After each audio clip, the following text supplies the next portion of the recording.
is June Jacobs, and I'm an artist based in textiles, fiber of all sorts, fabric when it's finished, and use all those components to create the artwork that I do. I had an aunt, my mother's sister. I always did little projects with her, and I think that was my initiation into the tactile quality of textiles. Every young girl was in the home economics class making her apron or her pajamas or whatever the project was. So yes, I learned to use a sewing machine, and my aunt actually had a portable little singer that was lovely to use. When you're a home economist, you have a choice of textiles, design, general education, management, and business. You have all of these, and you could pick up extra electives. So I picked up my electives in textiles, which got you on the history of textiles. It got you into the science of textiles. You had all these skills of having to be a good budgeter, manage your time, your skills, your money.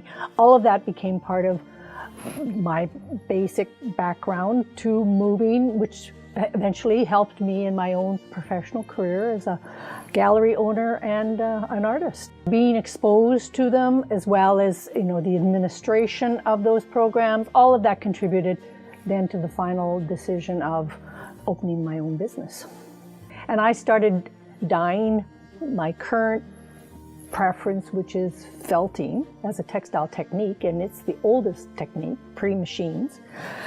But I use it to dye my, both with acid dyes, which uses vinegar to set them, and it's an analog dye, or natural plant material dye. And I started going back to that history of chemistry, which you have 4 years of science, which is what home economics is about, using all the science for the natural dyeing that I was doing. It was like a new discovery. It's sitting back there in the fog, but it all came back to focus. And so I've been planting and experimenting with native plants. I search around in the ditches. I use them to dye my wool and silk items.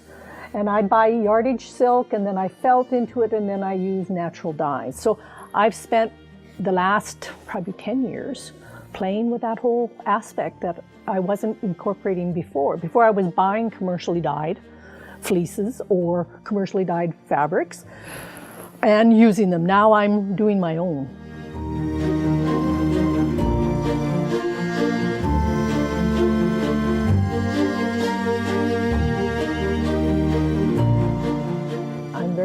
Influenced by my landscape, which is the outdoors, is Saskatchewan, in all seasons. As you look maybe closer to the work I do, we'll see that reflected in the landscape is there in my work. And when you expose yourself to that, you begin to see and you take it in, and it becomes part of your subconscious that plays when you're working. So it's taking the time to absorb those things that then can be replayed when you're in your studio. And usually the process of making is you're working on one thing, but it influences the next piece and the next piece because it's stored.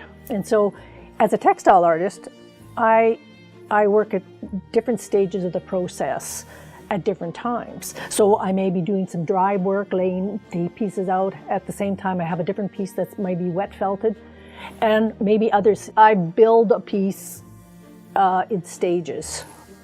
If it's a functional, like a blanket, that requires a big piece because it's easier to build that as one in one go. So when I make the hat is like two aspects, or the hat and the scarf.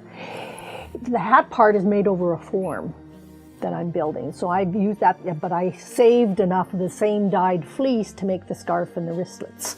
So it depends what I'm making.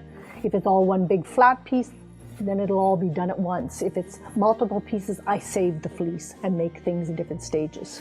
Coats, dresses, jumpers, I have a whole range.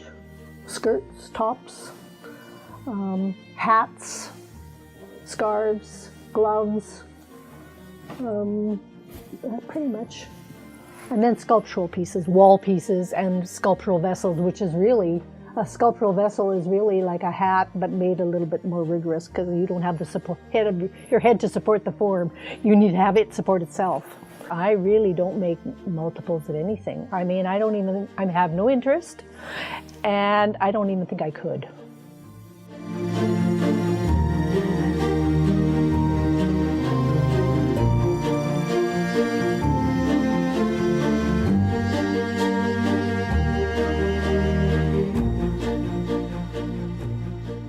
It would be hard to do what I do if I didn't have sort of the history that I've got.